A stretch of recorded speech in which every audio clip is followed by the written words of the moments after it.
Assalamualaikum warahmatullahi wabarakatuh. Salam guru penggerak.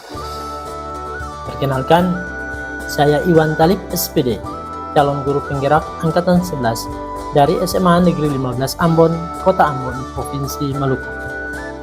Pada video kali ini, saya akan memaparkan koneksi antar materi modul 1.4 tentang budaya positif.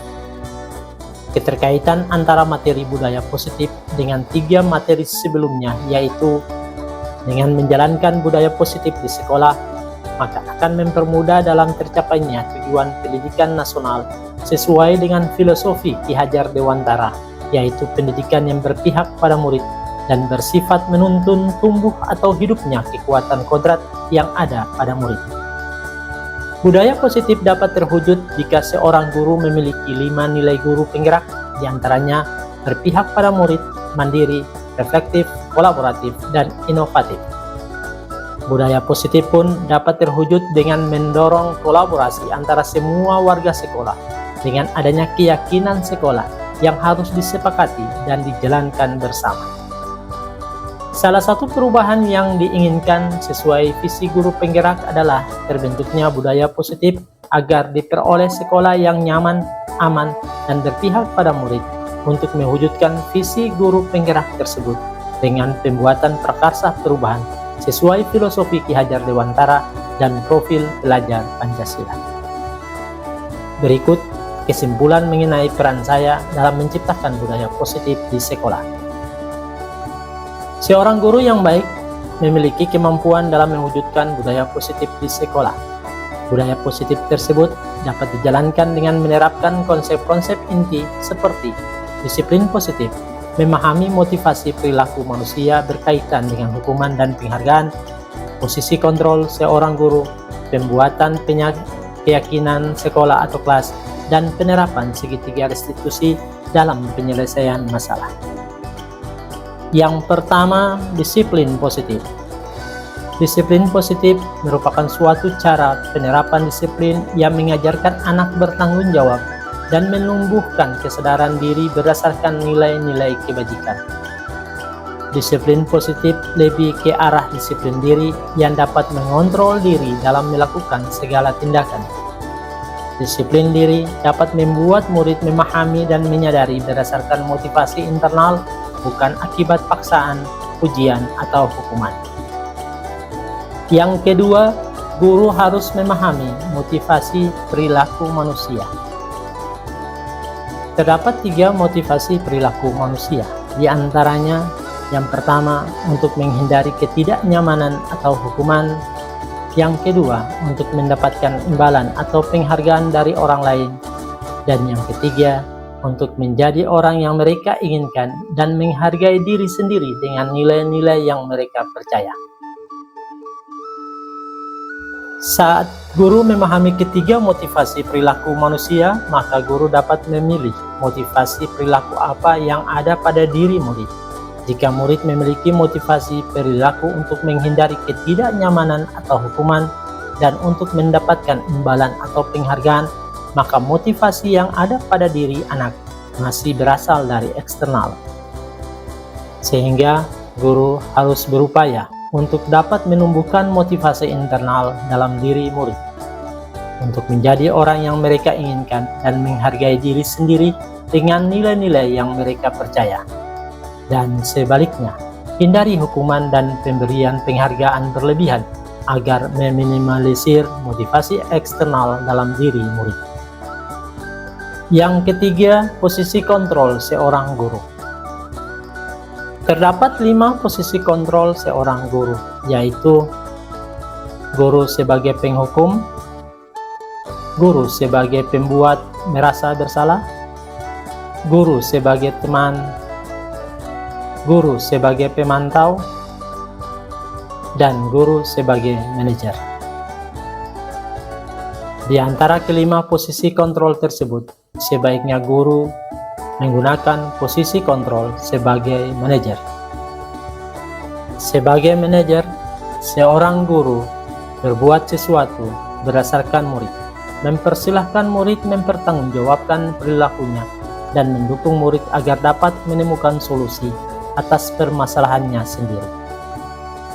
Posisi manajer mengacu pada restitusi yang dapat menjadikan murid sebagai manajer bagi dirinya sendiri, sehingga tercipta identitas positif pada diri murid.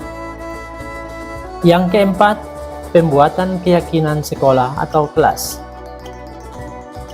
Guru berperan dalam mewujudkan terbentuknya keyakinan sekolah atau kelas dengan adanya kesepakatan antara guru dan murid.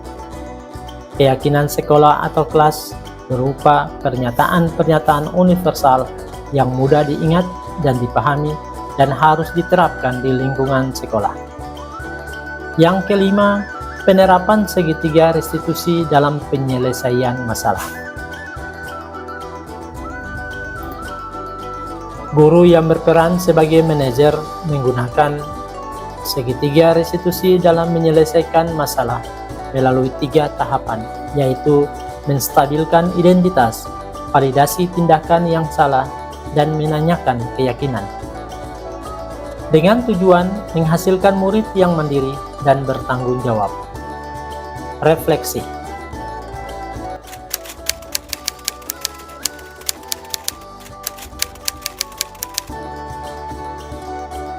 Saya sudah memahami konsep inti dalam model budaya positif berkaitan dengan disiplin positif, teori kontrol, teori motivasi, hukuman dan penghargaan, posisi kontrol guru, kebutuhan dasar manusia, keyakinan kelas, dan segitiga restitusi.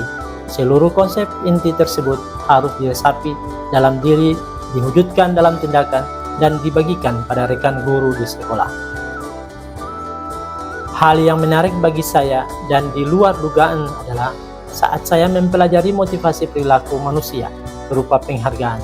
Ternyata penghargaan dapat berdampak kurang baik bagi murid, di antaranya dapat merusak hubungan, mengurangi ketepatan, menurunkan kualitas, mematikan kreativitas, dan bersifat menghukum.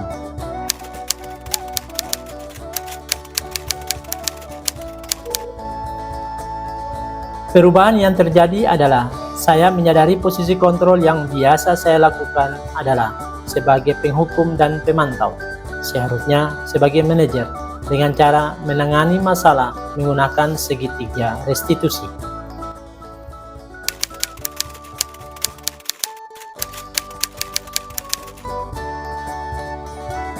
Saya menangani siswa yang sering tidur saat jam pelajaran berlangsung. Saya menggunakan langkah-langkah dalam segitiga restitusi, yaitu menstabilkan identitas, validasi tindakan yang salah, dan menanyakan keyakinan.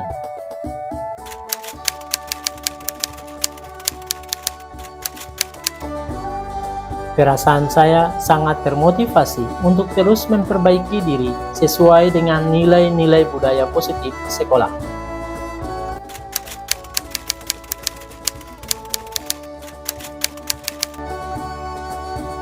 Hal yang sudah baik menurut saya adalah sudah mulai munculnya motivasi internal pada murid untuk melaksanakan budaya positif sesuai nilai-nilai kebajikan yang diyakini. Yang harus diperbaiki adalah posisi guru harus sebagai manajer.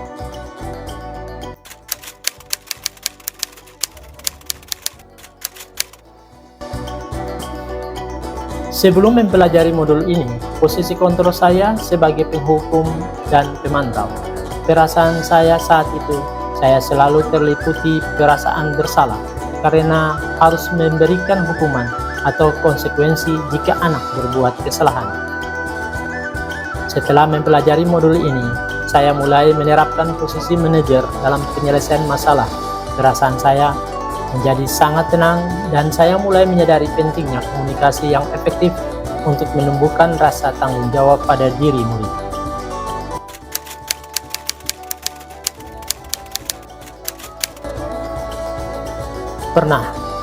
Namun saya hanya menggunakan satu tahapan saja, yaitu menstabilkan identitas dengan memberikan pernyataan.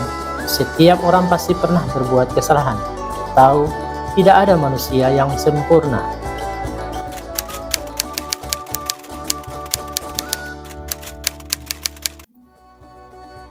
Hal lain yang penting dipelajari dalam proses menciptakan budaya positif adalah melakukan kolaborasi antara sekolah dan orang tua murid agar budaya positif ini jangan hanya dilakukan di kelas atau sekolah saja, namun juga di rumah agar menjadi suatu kebiasaan atau karakter saat berada di lingkungan sekolah atau di lingkungan manapun. Saya juga akan melampirkan rencana tindakan untuk aksi nyata saya yang terdapat pada presentasi ini.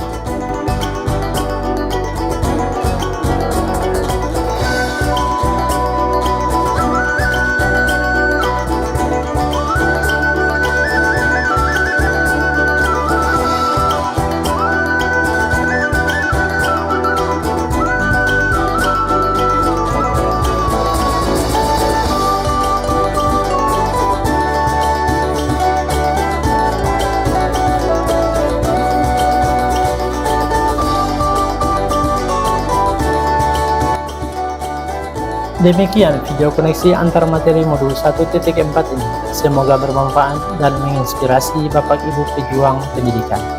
Salam guru penggerak, ayo tergerak, terus bergerak, dan selalu menggerakkan. Wassalamualaikum warahmatullahi wabarakatuh.